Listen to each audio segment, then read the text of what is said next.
Howdy, folks. Sauber here. May I take your order? I'm just kidding. Welcome back to the channel. This is it. This is the game I was telling you about. Cuisine Royale. Where you battle it out in your underwear. Fancy colored underwear, to be exact. You start off with a knife, and you have to look for a number of assorted weapons. From shotguns, pistols, rifles, both semi and automatic, like this M1 carbine here, which I do like the semi-automatic guns like this one, because, I don't know, they seem to deal more damage than the submachine guns.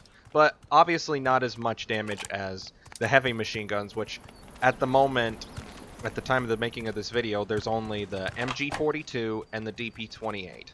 And I say the DP28 because the DP27, I don't know if it was an infantry variant, but I know it as the DP28. Because it's featured as the common coaxial machine gun featured on a number of Soviet tanks in War Thunder, such as the T-34, IS-1, and I think even the T-44s. Oh yeah, and duh, the IS-2. Can't forget the IS-2. But yeah, Cuisine Royale, you basically run around, you take what weapons you can find, you avoid the center of the zone, or not the void, the outer part of the zone, and you just battle it out and the last man wins. And unlike most other Battle Royale games, this one actually lets you do random squads. And I say random because sometimes you feel, if you're like me, I like to play it as a team. Occasionally I like to do solo, but I like to play as a team. So likewise, there are some times where I ask my friends, hey, you want to play Cuisine? They're like, no, I got to do my homework, or I'm playing this other game. I'm like, okay, no biggie. And so if my friends are not online, I can just go to squad mode, and it'll put me in a random squad, if possible. And I say if possible because the game says, attention, you do not have any assigned squad members. If you choose to play, you will be put in with random players in a squad, if possible. So I'm not sure why it says if possible. I think because maybe there might not be enough random squad players available, or I don't know. But at any rate, I do like playing the squad feature, because you can work with your teammates. I think it's a bit more challenging than solo, because in solo, it's every man for himself. In teams, you could go up against another team that has an advantage over you. For example, there was one game, oh my goodness, this was so embarrassing.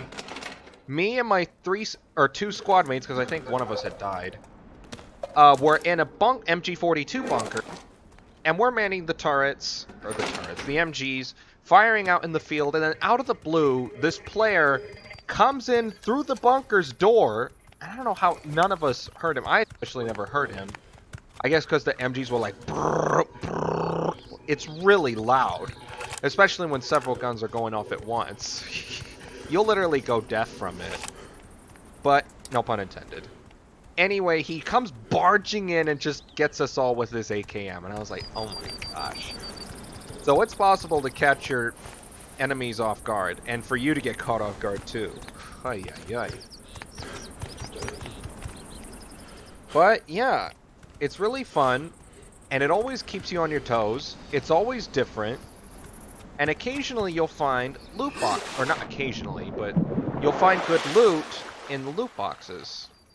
And there's a special loot box that's camouflaged. I forget what I think it's the tactical loot box. I don't remember them all by name. I'm still fairly new to Cuisine. I've only been playing for a month. And it has, of all things, an AKM-47. Not to be confused with the AKM-74. Why do I say that's funny? Because the AKM-47 and the AK-47 in general is from 1947, after World War II.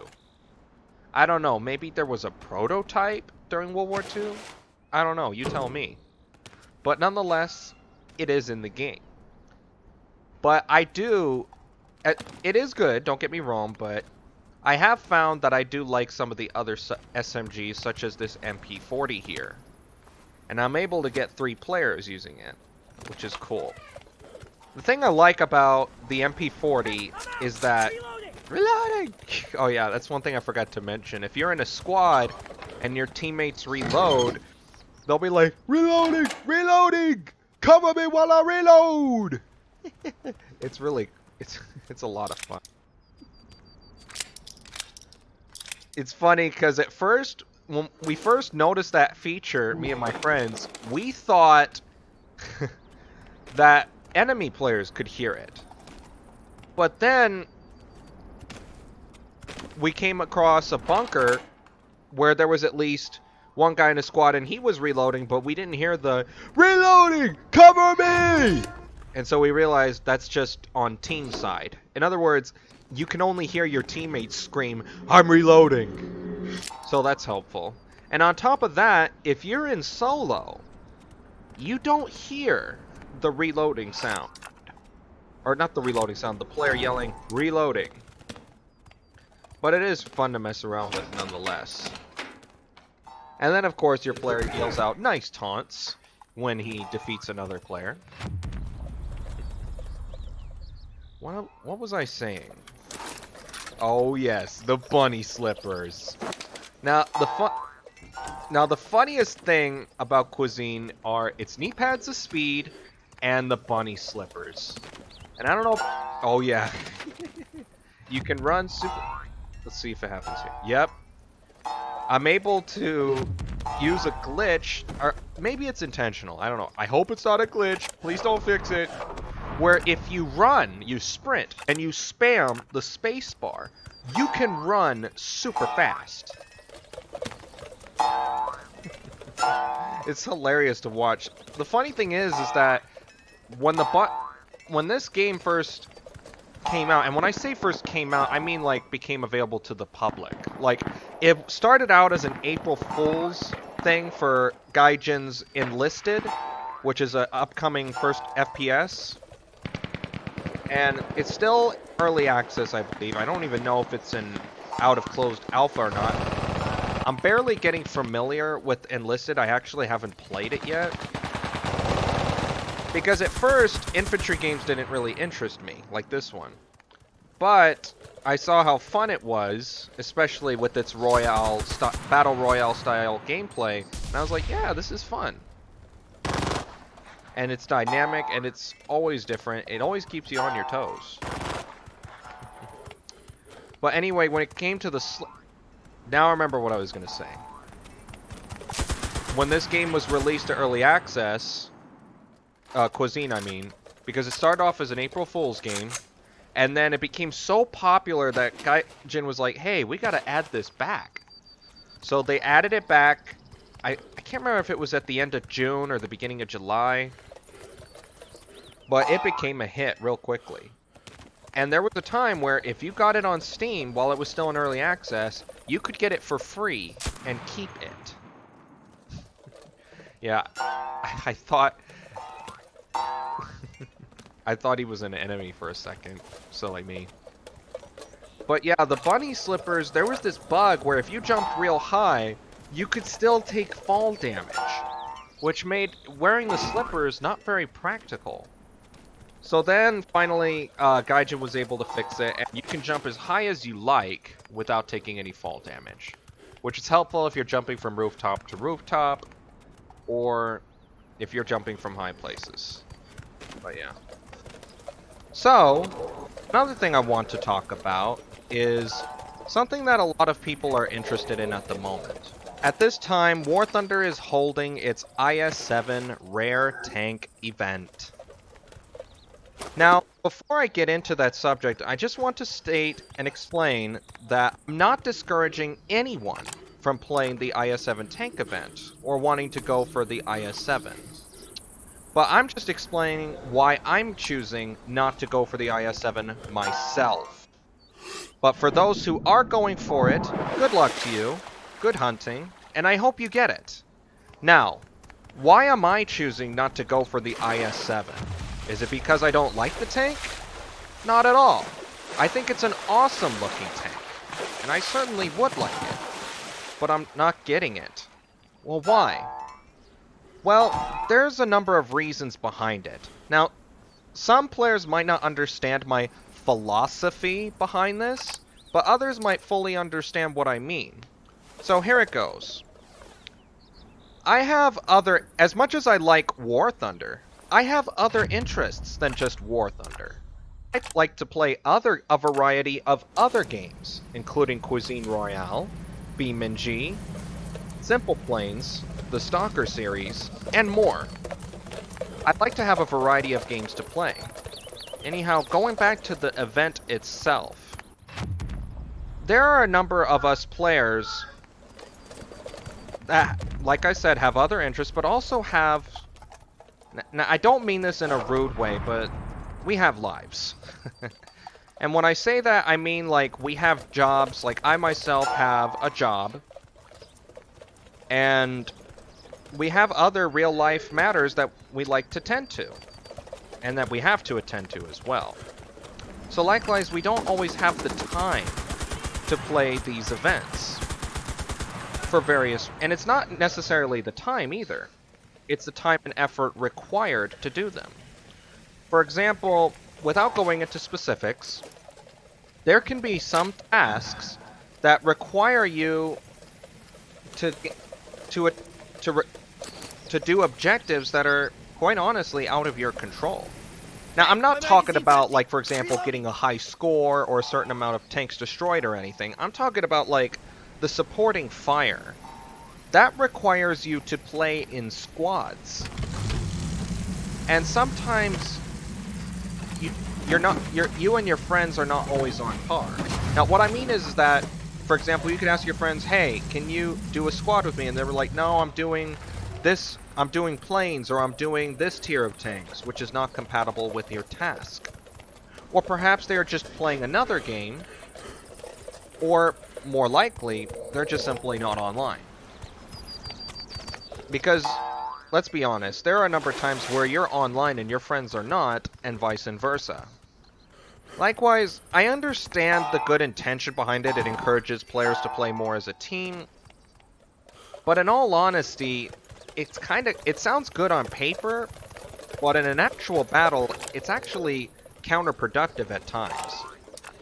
Because you often have to take turns trying to get, like for example, the supporting fire, which honestly, you could, for example, shoot an enemy tank without destroying it, but while you tell your squad mate, okay, it's your turn, you finish him, and then another random player gets him instead. Now that said player could be in a different squad, or he may not be even in a squad. He could be like me, just playing for fun. That's kind of counterproductive. In short, the objectives should be made to where it's not entirely reliant on you or your squad mates, but rather to where, like for example, when the LA-174 event went on, and this is back when bombers still had their bomb sights in air realistic battles, the objective was, I can't remember if it was a week or 2 weeks, but you had a certain amount of time to either research the LA-174 or buy it. So I just hopped in my IL-28, went on a bomb rampage, and bear in mind my IL-28 has a talisman, and this is the original IL-28, not to be confused with the IL-28SH. And within, I think it was like 3 or 4 days, I get the LA-174. And while I don't play the LA-174 all that much, it is nice of a vehicle to have in your collection. Likewise, events can have objectives and be reasonable and even fun. For example, when the Katyusha rocket launcher truck event was going on, you had to activate a code on the Gaijin.net store, play an event. Now, I don't remember the duration of the event, but it was a good amount of time. I believe anywhere between 5 and 7 days. And it was fun to play. You went up against other rocket launcher players, the BM-12s, and occasionally the the Katyusha rocket launcher truck. Forgive me, I don't remember the exact designation of the vehicle. But nonetheless, it was kind of fun, firing rockets at other rocket tanks. And the objectives were not all that hard either. I don't remember the exact objectives for it, but it was fun and fair.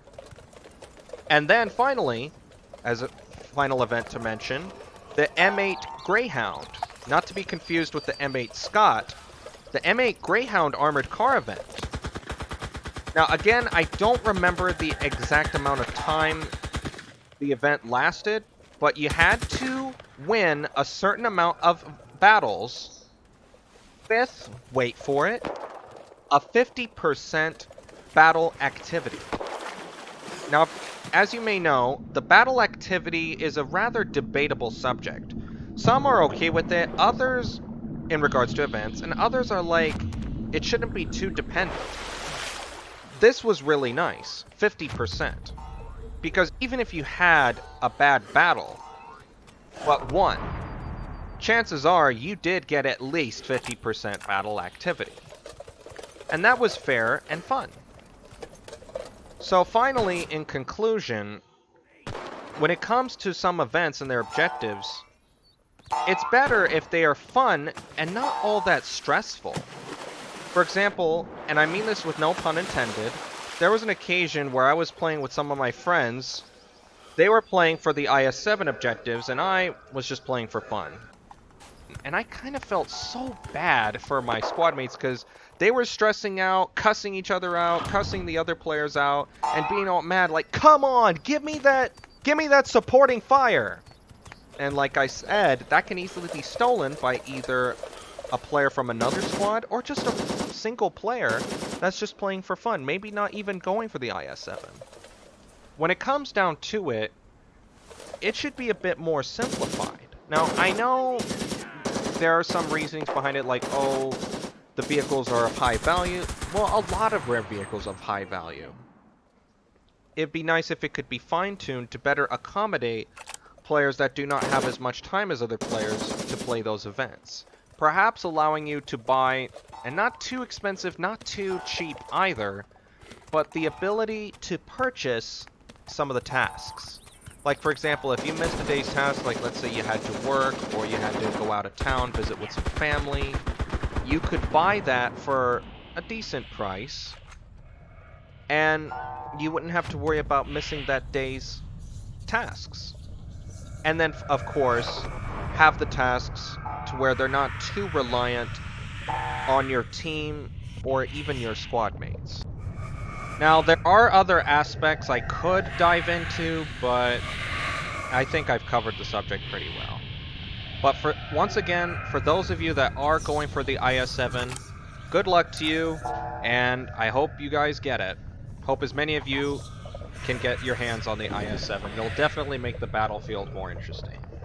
But I also want to leave off on a good note for those like me who are not getting the IS-7 for any reason at all. This is my personal suggestion to you. If you're not getting the IS-7, buy yourself a premium. Doesn't matter what tier it is, be it a plane or a tank, buy yourself a premium. Treat yourself. Make yourself feel better. Or if you don't want a premium, you could also put a talisman on your favorite vehicle, or if you're researching a vehicle, boost its research. Just do what you can to treat yourself. Anyway, that is it for this video. Thank you so much for watching. Hope you've enjoyed this little gameplay of Cuisine Royale, the invasion of the kitchen. But anyway, I definitely think I'll be making more videos with Cuisine because it's a lot of fun, it's dynamic, and it definitely keeps you on your toes. And I especially enjoy playing it because I'm thinking, because sometimes, just to keep it simple, when you should have an advantage over a player, you don't. Like, I don't know, I guess the gun damage is RNG, but there are also times where, I must warn you, it is possible to trade. For example, I shot this one guy with a Browning auto, and he also had a Browning auto, and we both got each other at the same time, and yeah, we both lost. Hey guys, quick edit to the video before it ends. I was just watching Fly's recent video about him being away and him talking a little bit about the IS-7 event. And this is what I wanted to highlight after what he mentioned from that Redditor's comments.